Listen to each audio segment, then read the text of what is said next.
dernier rendez-vous de l'actualité tel relayé par les Canadiens. Le parution du jour, c'est avec Kodjovia Méton, déjà en position. Kodjovia Méton, bonjour. Bonjour Joël Todi, bonjour également à nos amis téléspectateurs. Une fois encore, ils auront répondu à l'appel, nos confrères. Tout à fait, les canals, en tout cas, ceux qui sont habitués à nos plateaux et qui nous font l'honneur d'envoyer la plupart du temps leur une, sont effectivement dans les colonnes ce matin également. Et donc, vous avez les traditionnels avec les informations aussi riches que variées. L'actualité politique nationale étant donc chaude toujours, eh bien, elle est dominée ce matin par les appels au dialogue, appels à la paix pour son sortie de l'impasse post-électorale, sans oublier que dégradé au niveau de la police républicaine, ça intéresse également des canards et chacun y allait dans tout son sens vu l'angle sur lequel il se place pour apprécier. Ah oui, c'est intéressant tout ça.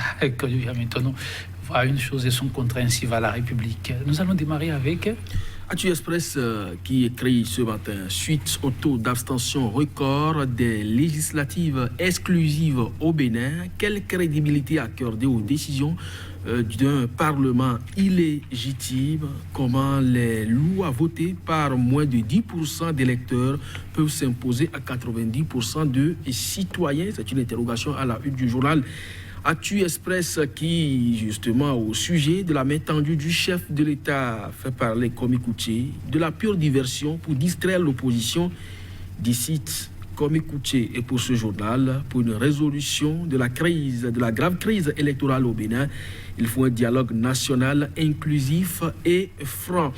La dépêche pour parler de cette dégradation au niveau donc de la police pour des actes d'avancement de 2015 jugés fantaisistes, les généraux Rounokpe et Hundeyon rétrogradés, s'interroge le journal.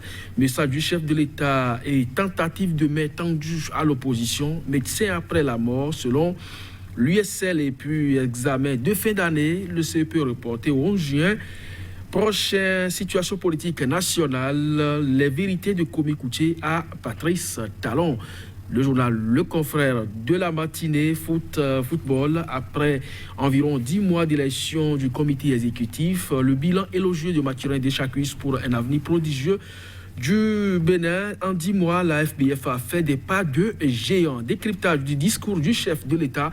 Le PCB refuse la consommation d'une dictature autocratique. Selon Kwame Kouché, l'opposition usera de tous les moyens démocratiques pour renouer avec le modèle démocratique. Et puis, pour excès de pouvoir et attribution fantaisiste de grades, la Cour suprême statue en nul les grades des généraux Nokpe et Hundeyon. Le nouvel observateur cette fois, dossier Thomas Boni Yahi et État béninois, le peuple exige la vérité. Cour suprême, police républicaine, Nazer Hunokpe et Louis Hundeyon ne portent plus le grade de général de police. Bénin vers un recul de la démocratie selon l'APF. Et puis situation politique délétère, le SOS des FCBE à la communauté internationale. Quotidien Matin Libre, perte de grade de général par Hunokpe et Hundeyon.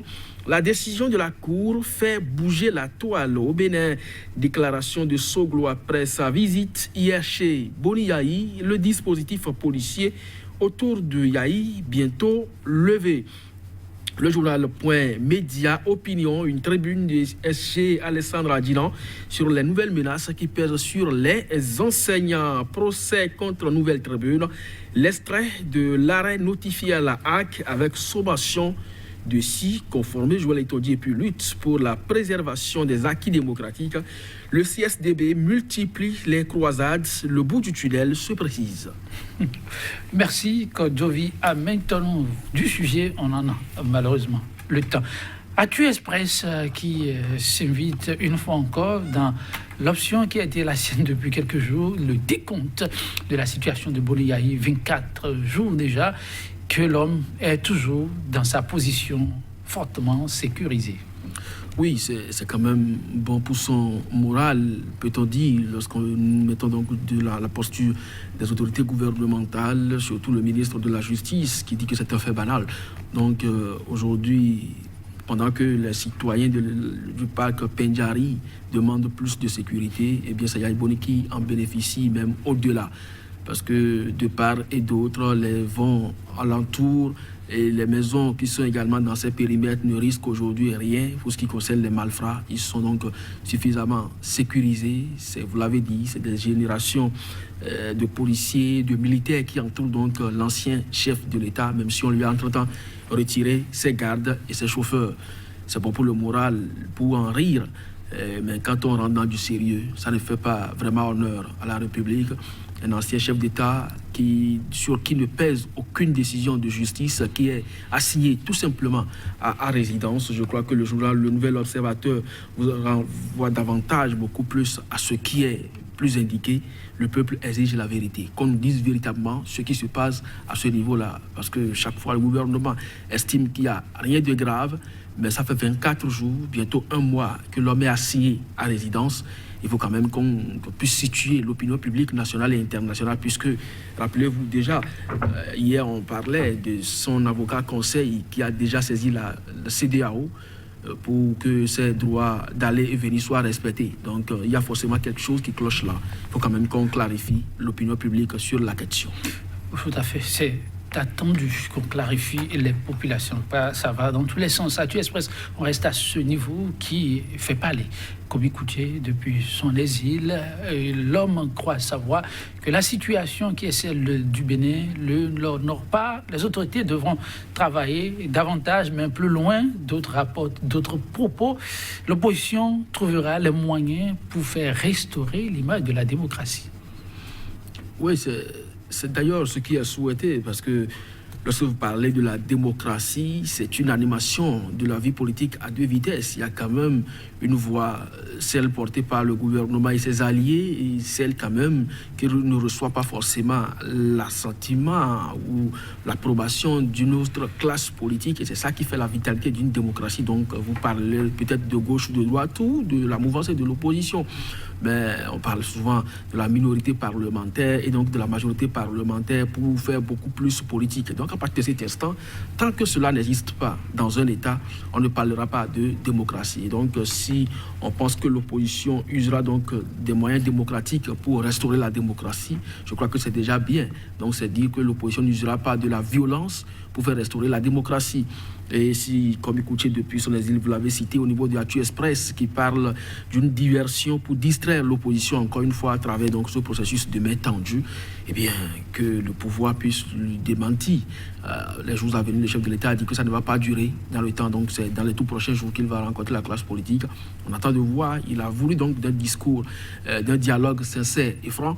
On voulait donc que tout cela se traduise en actes pour que, comme écoutez pour une fois, soit démenti. Sans quoi, on ne continuera pas à croire qu'il a raison. Et beaucoup d'autres voix qui s'élèvent pour dire que c'est de la diversion.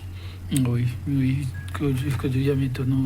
Pour le Bénin, on croise les doigts. La dépêche revient sur ces sujets, mais sur un autre sujet qui défraie la chronique depuis hier pour des actes d'avancement jugés fantaisistes, Rounampé, Rondéon, à ne pas confondre, deux généraux différents, rétrogradés avec une grosse interrogation. Non, mais il n'y a plus d'interrogation à cet effet parce que la décision, elle est déjà prise. C'est une décision de justice qui estime qu'il y a eu abus d'autorité en 2015 quand ces deux contrôleurs de police ont été portés donc à cet échelon. Ils sont devenus donc des généraux de police. Ça avait entre-temps fait grand bruit en son temps.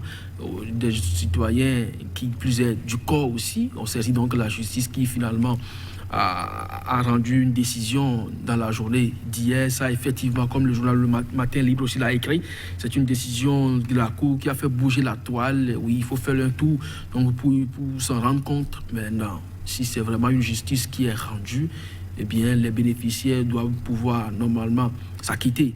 Maintenant, c'est le Trésor public qui va se réjouir davantage parce que, oui, quand on vous nomme général, il y a des avantages liés donc à cette promotion-là. Donc, tout ce que les gens ont amassé de 2015 à 2019 pour des questions de gestion, de transparence, de lutte contre la corruption et d'éthique aussi. Ils doivent donc pouvoir rendre compte de tout cela. Donc, puisque la loi doit pouvoir, à mon avis, interagir. Donc, de ce point de vue, le Trésor public doit disposer encore d'un peu de sous. Mais pour les fois à venir, ce serait quand même bien qu'on fouille comme cela se doit avant de procéder à des nominations. Il y a eu des repris de justice ici, que les actes sont là, mais pourtant qui ont été promus à des postes élogieux dans la République, sous la rupture. Et donc, qu'on dise aujourd'hui que c'est une décision fantaisiste, il faut quand même qu'on fasse vraiment preuve de rupture avec l'ancienne méthode et qu'on sache vraiment qui nommer et à quelle place. Tout à fait. C'est un sujet qui paraît simple, mais très lourd. Que devient maintenant peut-être 100% Bénin reviendra là-dessus plus amplement pour comprendre la portée. Nous parlerons d'autres sujets avec Point Média qui nous informe qu'officiellement la HAC dispose désormais de l'extrait de la décision qui permet à la nouvelle tribune de regagner les kiosques, mais aussi les conditions posées par la justice à la HAC. Oui. Si elle n'obtempérait pas. Astreinte combinatoire de 500 000 francs par jour. Je crois que depuis hier, cette décision-là est notifiée à la Haute Autorité de l'audiovisuel et de la communication qui a fait, en tout cas, qui a procédé de manière forte à la suspension de ce journal. Nous l'avions dénoncé sur ce plateau. Dans la démocratie, la liberté de la presse doit être garantie. Et si l'organe en charge de le faire devient donc le bourreau, ça pose problème. Et je crois que cette décision de la justice est à saluer. Et c'est Vincent Folli qui sera heureux parce que si la HAC n'obtempérait pas, eh bien, il va compter des millions dans les tout prochains jours. Merci à vous, Koyovi. Maintenant encore qu'il en a perdu une entreprise de presse fermée. Assez de dégâts aussi financiers, moraux qu'humains. Merci d'avoir été des nôtres et à lundi.